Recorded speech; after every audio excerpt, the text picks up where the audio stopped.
Hello and welcome back to Digital Assets Daily. Good morning, good afternoon, or good evening, wherever you are in your corner of the world. It looks like XRP is currently at 0.3910, and we will see how that continues to move throughout the week. Why Ripple could pay up to $250 million to end the SEC legal bout. This was a discussion yesterday between digital asset investor and John Deaton, I guess maybe the 21st.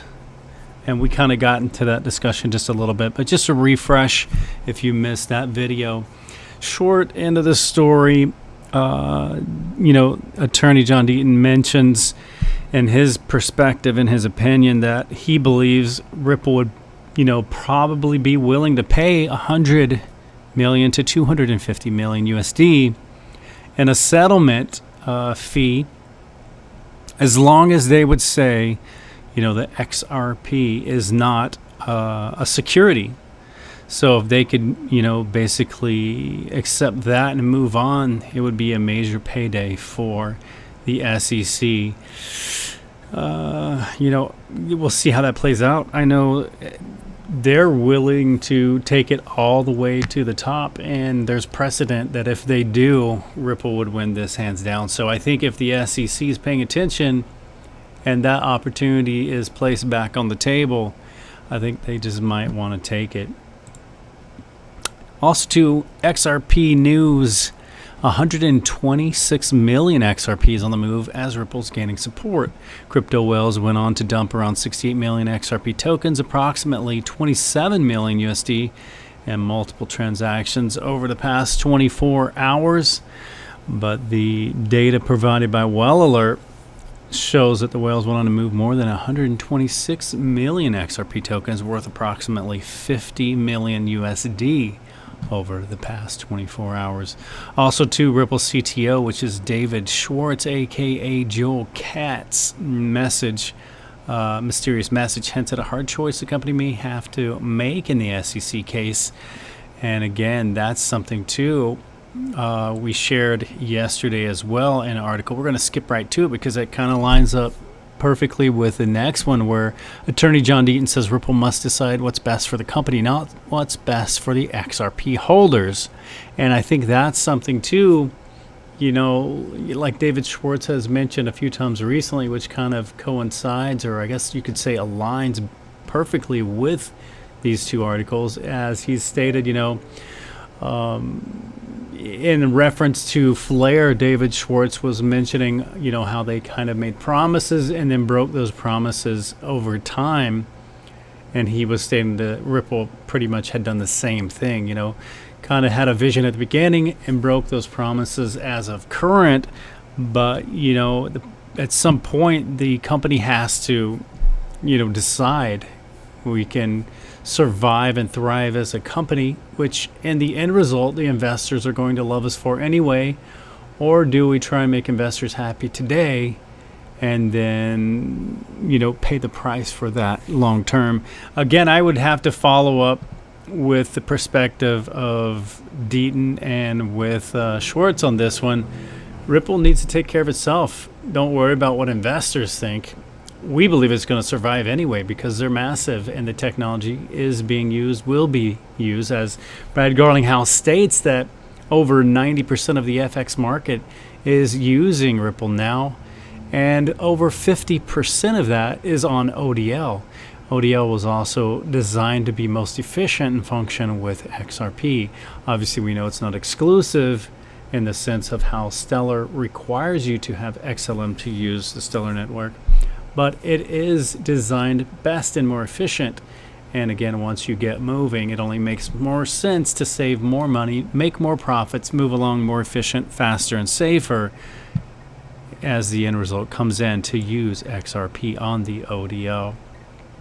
Also, too, Coinbase introduces a developer-friendly Ethereum layer 2 blockchain, and that offering basically a secure, low-cost, and developer-friendly way for builders to construct and deploy decentralized apps.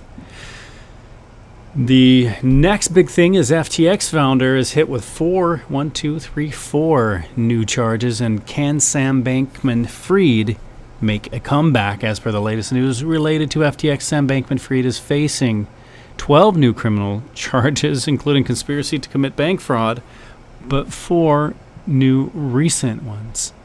And they will just keep stacking up. I'm not even sure what's going on with that.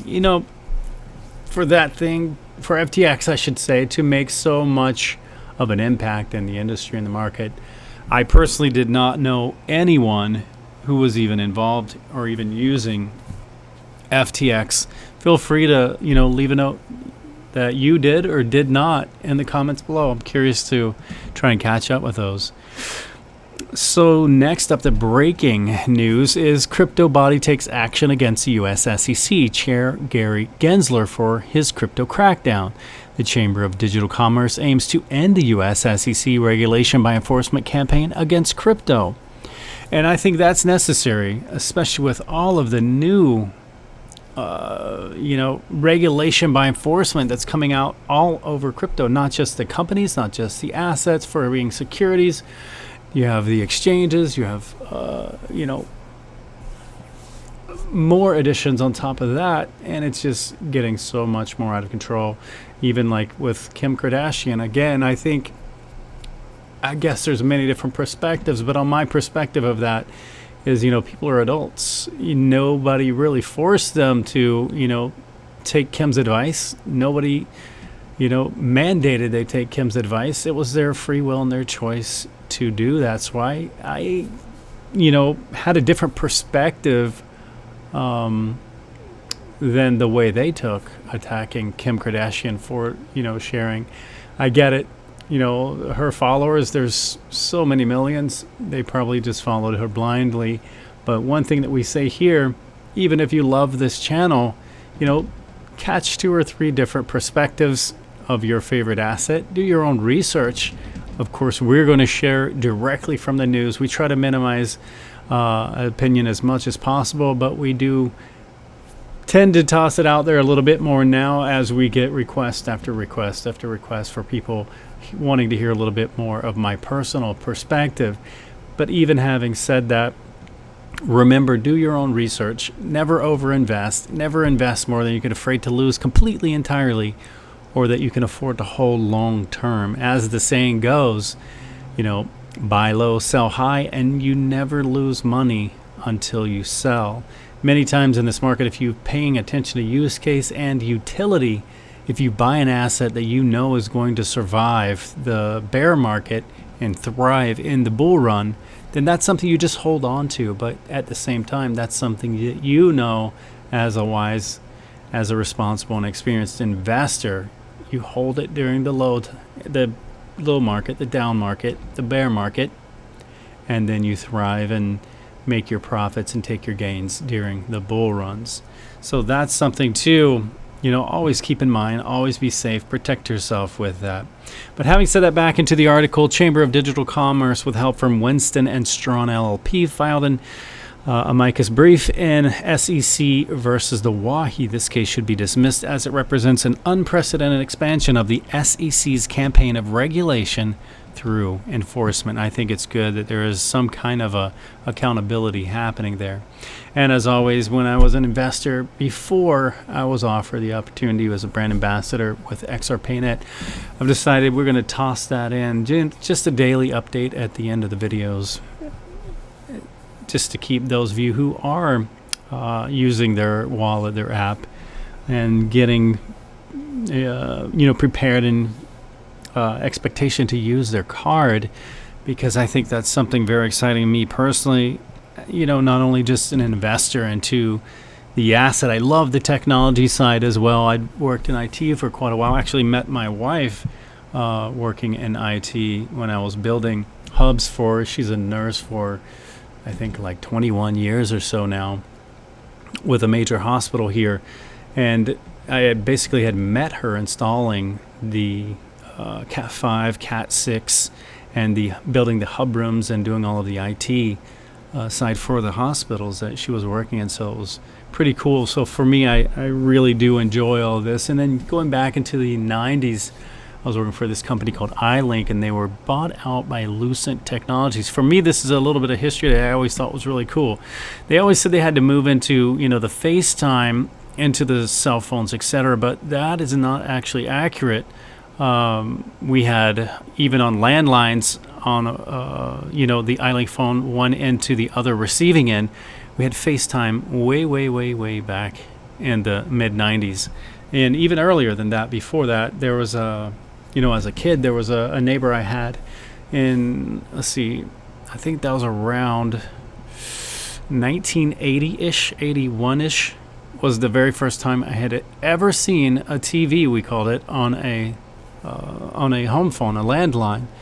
But again, that was where I came back, and then I was living out in Orange County, California, and I was working for a company called iLink that was literally bought out by Lucent Technologies, and they again had on their landline, plugged into the wire, the FaceTime was the first true I had ever seen and used for a home phone or any kind of phone. And those phones, it was so funny. Looking back now, kids will never even know what that means of today, because they're so used to just the cell phone. They can go around, walk around, whatever. The first one was built into the actual phone, which was plugged into the wall, which actually had a corded phone when you would pick up, but you could sit there and put it on speaker and then talk to the other person as the original landline in the mid 90s. So a little interesting history right there. But going into the quick update with XRPayNet, they have a new listing coming soon with coinstore.com. And just another quick flash over to their website for their card. You can sign up and then add your email. It's the world's most diverse payment method, the crypto card that allows consumers to spend cryptocurrency in stores and online, while the business will receive traditional fiat currency seamlessly, all in one transaction. And to me, that is the major part of Progress. And that is something, we always said back at the beginning, pre-2015, where we started taking things a little more serious in getting involved with crypto, where we said, how are we going to factor our exit strategy?